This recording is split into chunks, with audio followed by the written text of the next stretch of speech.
Good morning students.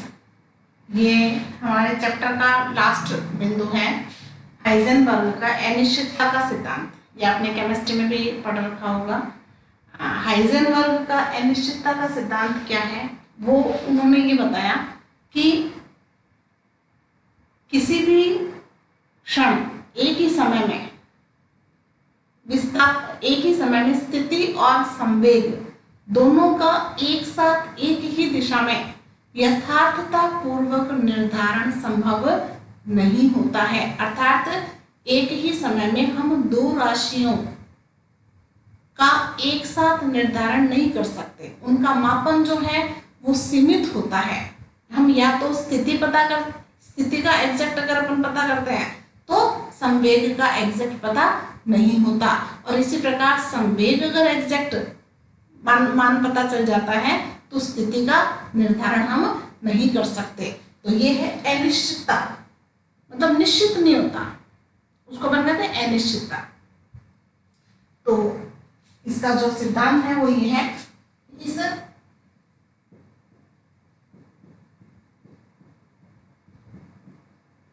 सिद्धांत के अनुसार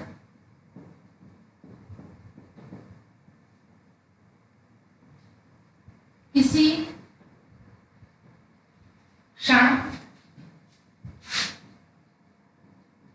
क्षण एक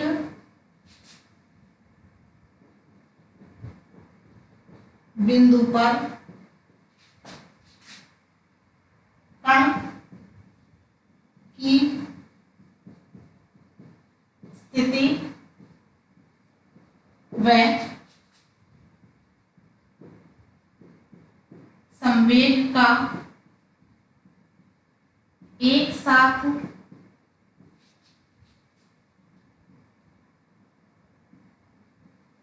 एक ही दिशा में पूर्ण रूप से यथार्थता पूर्वक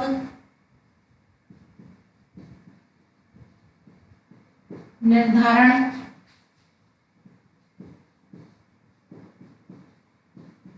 नहीं किया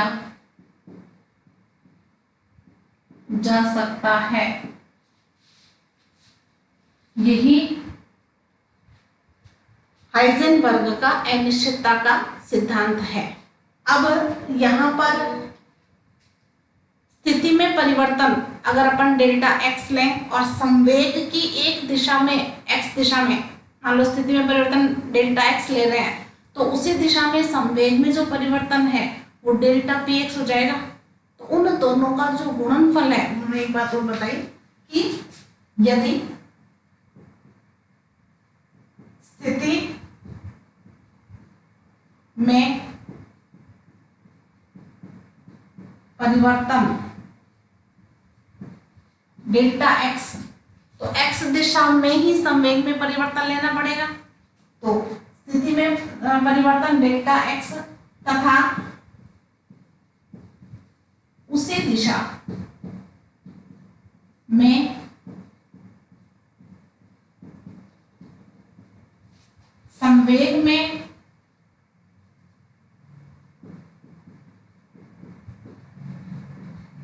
परिवर्तन डेल्टा पी एक्स, संवेग को अपन पी के द्वारा व्यक्त करते हैं। अब यहाँ पर अगर अपन डेल्टा वाई दिशा लेंगे तो संवेग कौन सा आ जाएगा, डेल्टा पी वाई, वाई दिशा में संवेग में परिवर्तन। ठीक है, परिवर्तन डेल्टा पी एक्स हो तो इनका गुणनफल h/4 पाई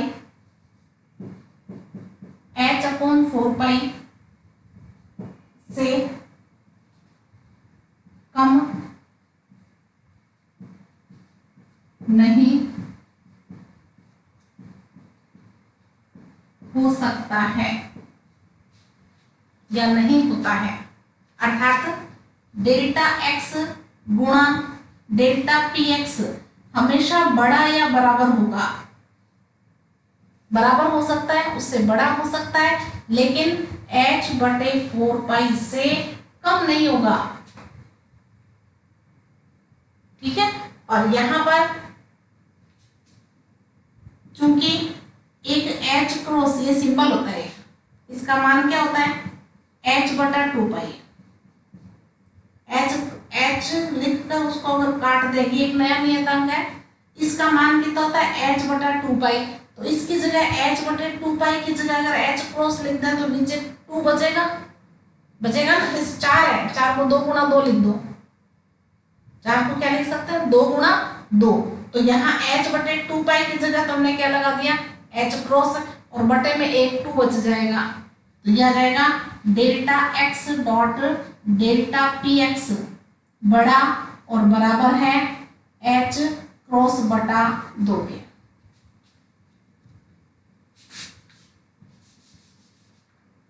आ गया समझ में सबके?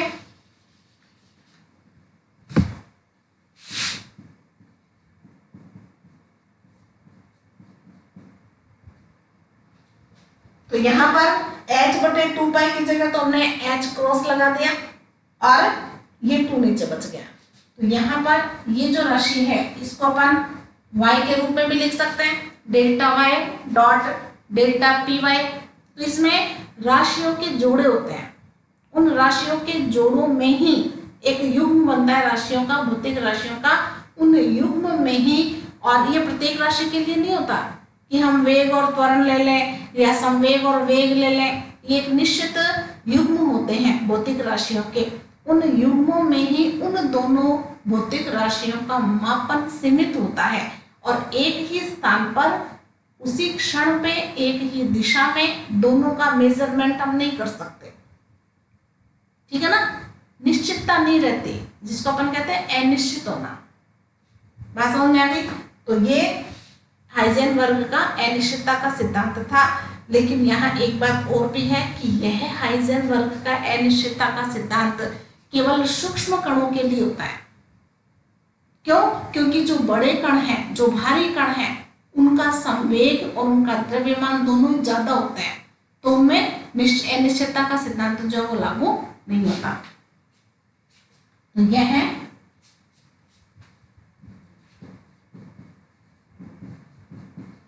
केवल सूक्ष्म कणों के लिए होता है, क्योंकि बड़े कणों का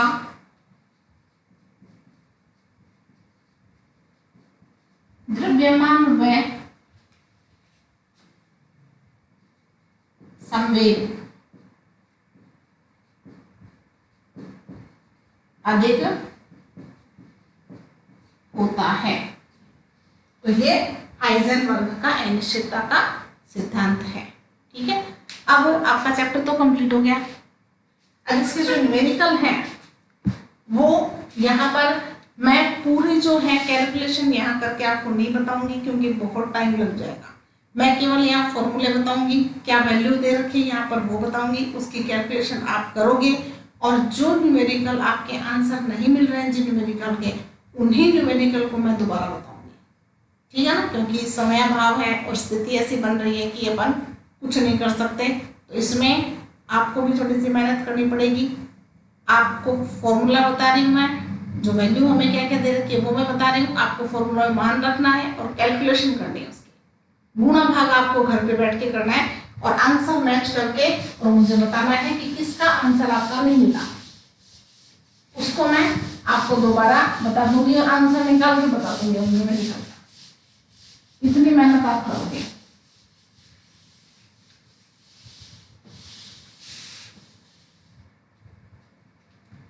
तो न्यूमेरिकल जो है आंतरिक प्रश्न, क्वेश्चन नंबर पहला प्रश्न हमें दे रखा है, तांबे के लिए देहली आवृत्ति का मान दे रखा है। देहली आवृत्ति को किससे व्यक्त करते हैं अपन? न्यू नॉट से। उसका मान हमें दे रखा है 1.12 गुणा 10 की घात 15 हर्ट्ज दे रखा है। ठीक है, और उसके साथ हमें दे रखा है इसके पृष्ठ पर 2537 एंगस्ट्रॉम तरंगदैर्ध्य है। लैम्डा दे रखी है 2537 एंगस्ट्रॉम। एंगस्ट्रॉम को अपन चेंज कर लेंगे 25 37 गुणा 10 की घात -10 मीटर।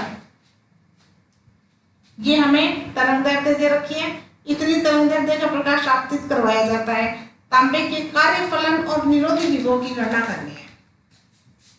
कार्यफलन और निरोधी विभव की गणना करने के लिए आप कौन सा सूत्र लगाओगे? H का मान हम जानते हैं। H का मान कितना होता है? 6.62। H बराबर 6.62 गुणा 10 की घात -34 जूल गुणा सेकेंड, यही होता है। तो यहां पर कार्यफलन का सूत्र W नॉट, कार्यफलन W नॉट बराबर क्या बताया था मैंने? H न्यू नॉट बताया था ना। अब H का मान हमें दे रखा है और न्यू नॉट का मान हमें पता है, देहली आवृत्ति का मान पता है, तो आप कार्यफलन निकाल सकते हो। सीधी सीधी आपकी कैलकुलेशन है। ठीक है, और ये किस में आएगा? आपका जूल में आएगा। इसकी जब वैल्यू रखोगे ना 6.62 गुणा 10 की घात -34 गुणा 1.12 गुणा 10 की घात 15, ये आपके जूल में आएगा। जूल को आपको किस में बदलना है? इलेक्ट्रॉन वोल्ट में बदलना है। तो आप 1.6 गुणा 10 की घात -19 का भाग लगा दोगे। इलेक्ट्रॉन वोल्ट में चेंज करने के लिए आप क्या करोगे?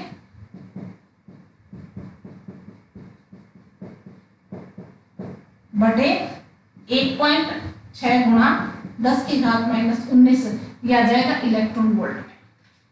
तो अगर आंसर इलेक्ट्रॉन वोल्ट में दे रखा है आपकी बुक में, तो आप भाग लगा के करोगे, और जूल में अगर है तो आप इससे डायरेक्ट कर दोगे, भाग लगाने की आवश्यकता नहीं है। ये क्लियर हो गया। अब पूछा आपका निरोधी विभव। निरोधी विभव के लिए मैंने एक सूत्र बताया था। निरोधी विभव हमने ग्राफ भी खींचा था, आपको याद हो तो। निरोधी विभव V नॉट बराबर H/E new minus H/E new not, graph बनाया था ना।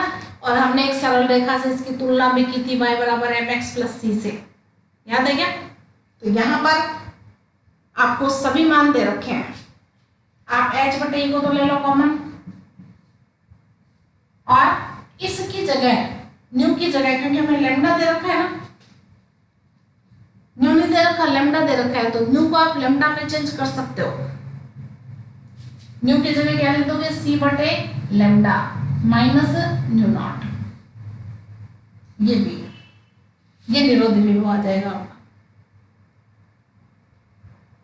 आ गया समझ में? इसमें आपको डायरेक्ट मान रख के और कैलकुलेशन करने हैं, और इसका जो मात्रक आएगा वोल्ट आएगा। इसमें आपको किसी भी राशि की भाग लगाने की आवश्यकता नहीं है। H का मान लिख दोगे, E का मान क्या लिखोगे? 1.6 गुणा 10 की घात -19। C का मान मैं यहां लिख देती हूँ, E बराबर 1.6 गुणा 10 की घात -19 कूलाम, और C बराबर कितना होता है? 3 C का मान 3 गुणा 10 की घात 8 मीटर पर सेकेंड, ये C का मान है। तो यहाँ लैम्डा का मान आपको दिया हुआ है, मीटर वाला लिखोगे आप, ये ध्यान रखोगे, एंगस्ट्रॉम वाला नहीं लिखोगे। लैम्डा जहां भी दे रखी है, किसी भी न्यूमेरिकल में लैम्डा दे रखा हो एंगस्ट्रॉम में, उसको आपको मीटर में बदलना है, ये आप हमेशा ध्यान रखोगे। और इसको आप लिख दोगे, सबकी वैल्यू रख के आपको कैलकुलेशन करनी है। तो पहला न्यूमेरिकल आप करके देखना। दूसरा,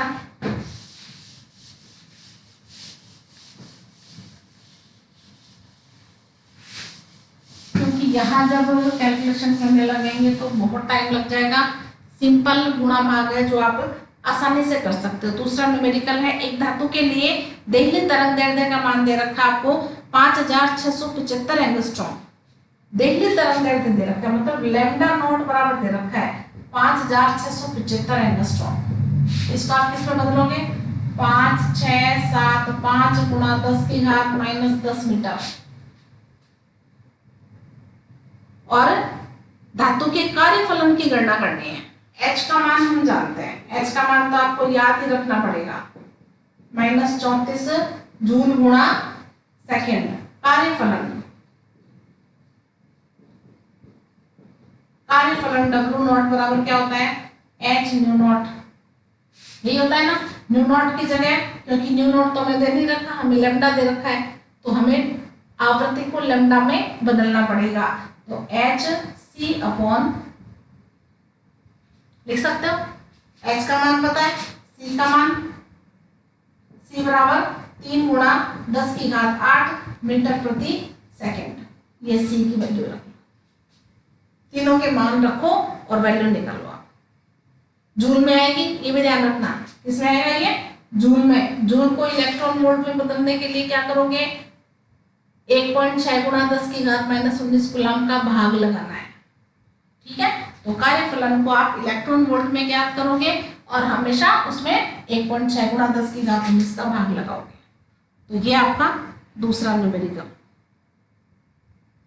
तीसरा,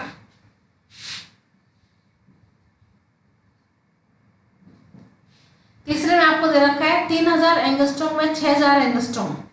हमें लैम्डा 1 दे रखा है, लैम्डा 2 दे रखी है ना, एक तो दे रखा है 3000 एंगस्ट्रॉम। तो 3000 गुणा 10 की घात माइनस 10, जिसको आप क्या लिख सकते हो? ये 3 जीरो को सॉल्व कर दो तो क्या जाएगा? 3 गुणा 10 की घात माइनस 7 मीटर। ठीक है, और लैम्डा 2 हमें दे रखा है 6000 एंगस्ट्रॉम, मतलब 6000 गुणा 10 की घात माइनस 10 मीटर और 6 गुणा 10 की घात माइनस 7 मीटर। ये लैम्डा 1 और लैम्डा 2 हमें मिल गया। ये कह रहा है तरंगों के विकिरणों से उत्सर्जित फोटो इलेक्ट्रॉनों की गतिज ऊर्जाओं में अंतर की गणना करनी है। इसकी गतिज ऊर्जा आ जाएगी E1, इसकी गतिज ऊर्जा आ जाएगी E2। हमें E1 माइनस E2 निकालना है, गतिज ऊर्जा में अंतर। अब गतिज ऊर्जा आप सोचिए कहाँ आएगा, कौन सी समीकरण ऐसे जिसमें गतिज ऊर्जा आता है? पता है ना आपको? गतिज ऊर्जा हमने पढ़ा था आइंस्टीन का प्रकाश विद्युत समीकरण, याद है क्या आपको? आइंस्टीन का हमने पढ़ा था प्रकाश विद्युत समीकरण, H न्यू बराबर कार्यफलन प्लस उसकी गतिज ऊर्जा, याद है क्या? जितना आवृत्ति का अपन प्रकाश डाल रहे हैं उससे दो कार्य हो रहे थे। एक तो इलेक्ट्रॉन जो है वो पृष्ठ से निकल रहा था और दूसरा कुछ ऊर्जा का वह किसमें उपयोग कर रहा था? गति करने में। तो ये दो उपयोग, हमें इसमें अंतर ज्ञात करना है, तो इसको अपन एक को E1 दे देंगे और दूसरे को नाम हम E2 दे देंगे। तो यहाँ मैं क्या लिख दूं? E1।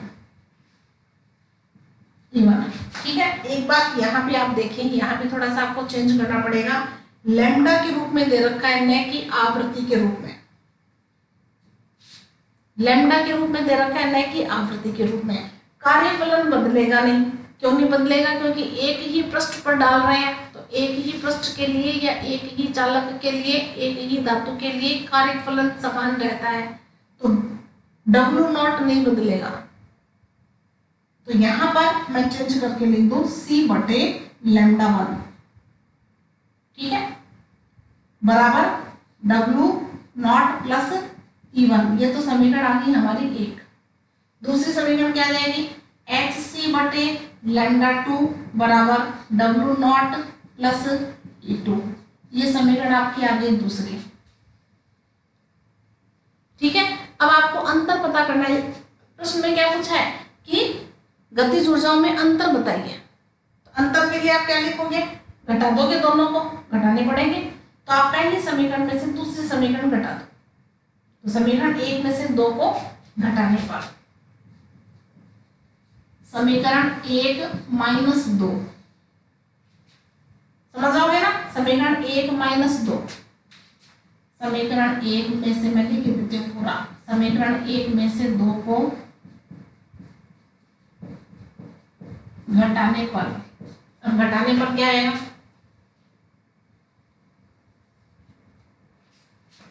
पहले समीकरण को लिख दें, E1 plus W0 minus E2 minus W0 बराबर,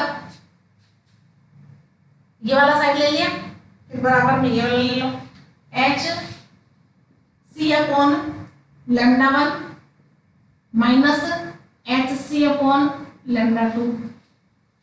ठीक है, इसमें W0 तो कट जाएगा, ये क्या आ जाएगा, E1 माइनस E2 बराबर HC भी दोनों में तो अपन कॉमन ले लेंगे और 1 upon lambda 1 minus 1 upon lambda 2। अब सबके मान पता है, H का मान H बराबर 6.62 गुणा 10 की घात माइनस 34 जूल गुणा सेकेंड, और C का मान आपको पता ही है, C प्रकाश का वेग C बराबर 3 गुणा 10 की घात 8 मीटर प्रति सेकेंड। तो ये सभी मान आप रख कर और कैलकुलेशन करोगे और ऊर्जाओं में अंतर ज्ञात करोगे। ये भी किस में आएगा, जूल में। इसको किस में बदलना है, इलेक्ट्रॉन वोल्ट में। किसका भाग लगाओगे, 1.6 गुणा 10 की घात माइनस 19 का भाग लगाओगे। तो क्लियर हो गया ये भी। चौथा न्यूमेरिकल, 100 वोल्ट के समान विभवांतर से त्वरित एक इलेक्ट्रॉन और अल्फा कण से संबंधित डी ब्रोगली तरंगदैर्ध्य की गणना करनी है। बहुत ही इंपॉर्टेंट और बहुत ही आसान न्यूमेरिकल है, और परीक्षा में बता दूं आपको कितने नंबर का आता है, 1 नंबर का। बहुत आसान है, केवल आपको एक पॉइंट लगाना है, केवल एक पॉइंट बस। देखो कैसे करोगे, क्वेश्चन नंबर 4, V कितना दे रखा है, 100 वोल्ट। V का मान 100 वोल्ट दे रखा है, और तरंगदैर्ध्य किस किस के ज्ञात करनी है, लैम्डा E ज्ञात करना है, व लैम्डा अल्फा ज्ञात करना है। और दोनों के सूत्र हमने डी ब्रोगली तरंगदैर्ध्य में पढ़े हैं, मैंने बहुत से बताए थे, इलेक्ट्रॉन का, प्रोटॉन का, अल्फा कण का, ड्यूट्रॉन का, और गतिक तापीय न्यूट्रॉन का, और अणु का। ठीक है ना। तो ये बहुत से में मोस्ट इंपॉर्टेंट जो है वो इलेक्ट्रॉन, बहुत बार इलेक्ट्रॉन का आता है, प्रोटॉन का भी पूछ लेते हैं, लेकिन इलेक्ट्रॉन का बहुत ज्यादा पूछा जाता है। तो 100 वोल्ट के लिए आपको पता करना है, इलेक्ट्रॉन के लिए क्या फॉर्मूला था, H अपॉन में under root H upon P था ना, H अपॉन P, लैम्डा बराबर H अपॉन P, और P को हमने गतिज ऊर्जा के रूप में बदला था, याद है क्या, गतिज ऊर्जा के रूप में बदला था 2me, ये P का फॉर्मूला है। और इसको हमने चेंज किया था, तो H बटा हमने लिखा था अंडर रूट 2m3qv, ये लिखा था, याद आया क्या, लिखा था ना। m क्या है, इलेक्ट्रॉन का द्रव्यमान, q क्या है, इलेक्ट्रॉन का आवेश, और v ये विभव। इन सबको हमने कैलकुलेट किया था, इन सबको हमने सोल्व किया था मान रख कर, तो वो मान कितना निकला था, 12.27 बटे अंडर रूट v एंगस्ट्रॉम, ये इलेक्ट्रॉन के लिए आया था। अब v की जगह आप 100 लिख दो, v की जगह 100 लगा दो, तो यह जाएगा 12.27 अंडर रूट 100 एंगस्ट्रॉम। 100 का अंडर रूट कितना होता है, 10 का भाग लगाओगे तो ये दशमलव यहाँ आ जाएगा ना, ये आ जाएगा 1.227 एंगस्ट्रॉम। ये किसके आगे, इलेक्ट्रॉन की तरंगदैर्ध्य आगे। इसी प्रकार आप अल्फा कण भी निकाल सकते हो। अल्फा कण के लिए जो फॉर्मूला हमने लिया था,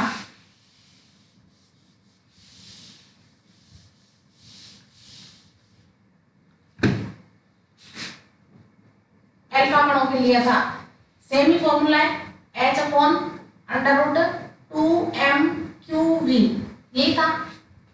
लेकिन इसमें जो द्रव्यमान और जो आवेश है वो चेंज हो गया था। द्रव्यमान 4 गुना और आवेश 2 गुना होता है। तो इन सब के जब अपन ने मान लिखे थे, यहाँ एल्फा आ जाएगा, यहाँ एल्फा आ जाएगा, तो इन सब के जब मान लिखोगे तो एंड में क्या था 0.101 upon under root V angstrom.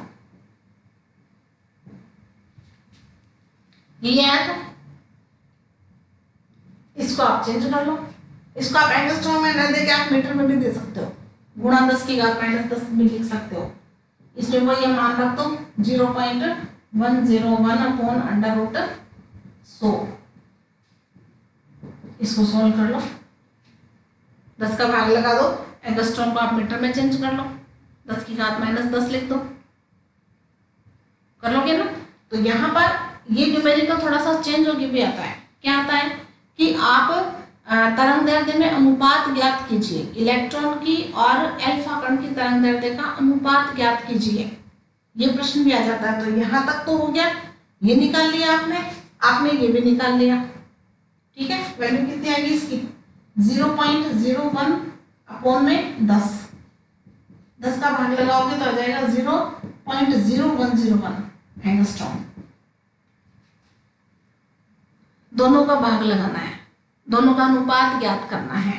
तो लैम्डा ई अपॉन में लैम्डा अल्फा क्या जाएगा 1.227 अपॉन में 0.0101 एंगस्ट्रॉम से एंगस्ट्रॉम कट जाएगा।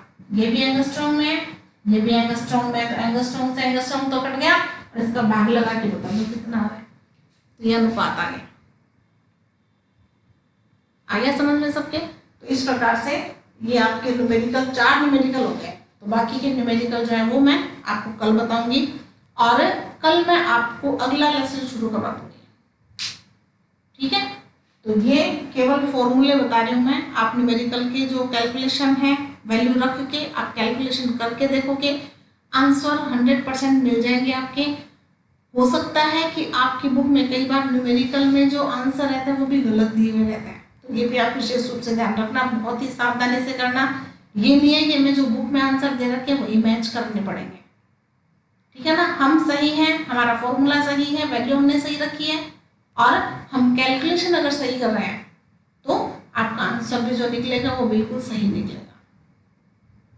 तो आज के लिए इतना काफ़ी है, धन्यवाद।